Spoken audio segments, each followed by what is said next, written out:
So just making some jerk chicken up here, and I'm seasoning up some jerk chicken, and this is my dry rub here. And I'm gonna add some garlic powder.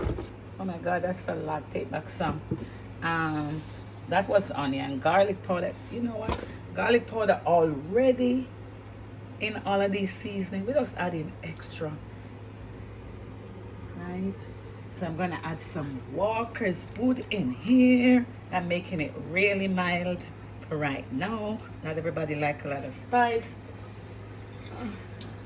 So you see, adding some water to that, rinsing my bottle. And I just made some green seasoning I'm gonna add to it. So making some jerk seasoning, you know, since the fridge fry orders coming in.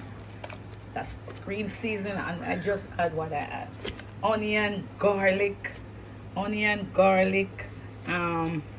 scallion. That's basically what I have. You can add any green seed, anything you have, but this is what I have. That's what I'm gonna be using. And see, fish over here. Gotta go be scaling all of these fish and all of that for tonight. I'm gonna do it, season them up from tonight for tomorrow, guys. So I'm tired though, you know.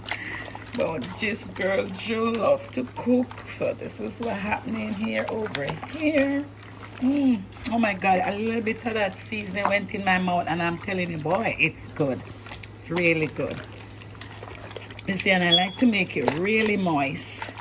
This chicken kind of big. I don't like them that big. I like them 3.5 pounds. This was a little bit bigger than 3.5 pounds. I don't really like them that big, but that's what I got when I went shopping for chicken. So this, look at it, guys. Look good.